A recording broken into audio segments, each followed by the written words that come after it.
Okay guys, how is everybody doing? Alrighty then, so we got the reason for why the Last of Us online game was cancelled, and man, the reason is a bit okay. Yoshida has been doing a lot of interviews. He was the guy behind PlayStation for I think 30 years or something like that, and he's been talking about things behind the scenes.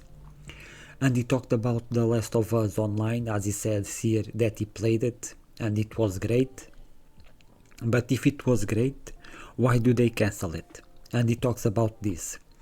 And this is what he said. Yoshida revealed that he played the game and it was great. The idea for The Last of Us Online came from Naughty Dog and they really wanted to make it, he explained. But Bungie explained to them what it takes to make a live service games, and Naughty Dog realized, oops, we can't do that. If we do it, we can't make Intergalactic the heretic prophet. So that was a lack of foresight. So basically, they cancelled The Last of Us Online to do Intergalactic the heretic prophet. And I'm like, okay, so you had The Last of Us Online, people were hyped about the online mode because on the first Last of Us game the factions was one of the favorite things that people liked and it was an awesome multiplayer mode. But then they come out and he says that they cancelled the online because of the Intergalactic, and I'm like, I think they might regret that decision. I might be wrong because the reaction to the first trailer for Intergalactic wasn't received that well. You could say that it was a bit, people were a bit negative towards the trailer, and I understand why. But and now we know that they stopped the multiplayer of Last of Us to do the Intergalactic, and I'm like, maybe that wasn't such a great idea. And he talks about the live service games, and this is what he says. From my experience, when studios see the company as a big initiative, they realize hiding on that gives them a better chance of getting a project approved and supported, he explained. It's not like the current PlayStation Studios boss Herman Hultz is telling teams they need to make live service games. It's likely mutual. And okay, he's saying this, but I don't think that is true. I think that there was a big push for live service games in the PlayStation Studios. With the guy that they had before, that was Jim Ryan, screw him, I hated what he did with PlayStation. He wanted to push so hard for live service games. You can tell me that he didn't tell some studios, hey, do this live service game or do that live service game. I believe he did. And even with Concord, are you gonna tell me that people wanted to make Concord? Come on, be serious now. Sony recently cancelled 2 live service games, okay, whatever.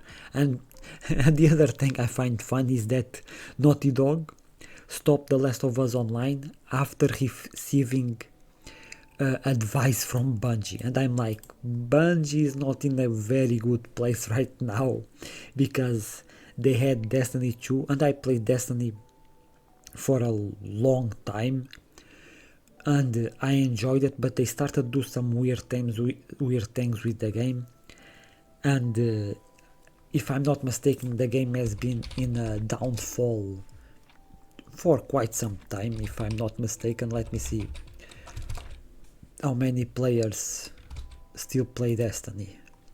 Let's see here on Steam, 46,000. It's not bad, but look at the peak.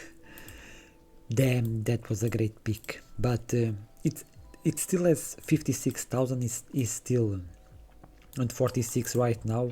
It's still a lot of players, but I remember even last year they had about 100,000 and it's been going down.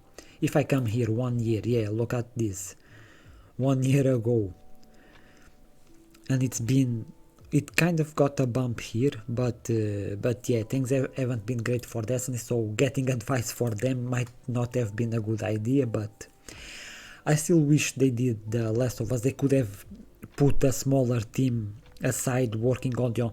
They could have finished the game and then had a small team apart doing support for the game. I think that, and they could have still do work in the intergalactic game, but it is done. It is done. Now we can just hope that Intergalactic is a good game, but with The Last of Us Part 2 I lost a lot of faith in Naughty Dog, so we will see.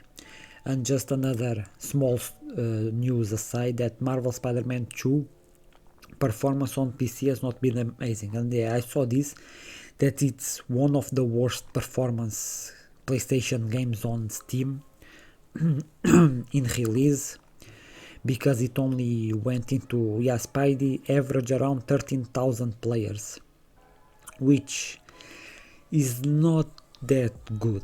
But PlayStation releases on PC have been going down as well, and I think it has something to do with them forcing the PlayStation account, and you have to do a PlayStation account to play the games on PC. They are now backtracking on that, but I think this has some, because Days Gone went to 20,000, God of War the first one 47,000, and now they are on 13,000. It's like I don't know. I still think it's a bit unnecessary for them to release games on PC, and we look at these numbers and it's like, is it really worth for them to put games on PC? I know PC players might be mad at that, but I don't know.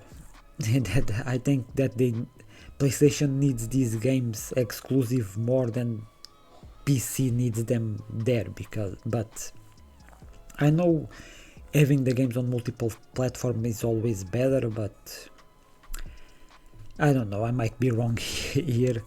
But yeah, let me know what you guys think. Should Sony PlayStation keep releasing games on PC? Let me know if you are disappointed for the Last of Us online game being cancelled in favor of Intergalactic. I hope you guys enjoyed the video. Thank you for watching, and I'll see you next time.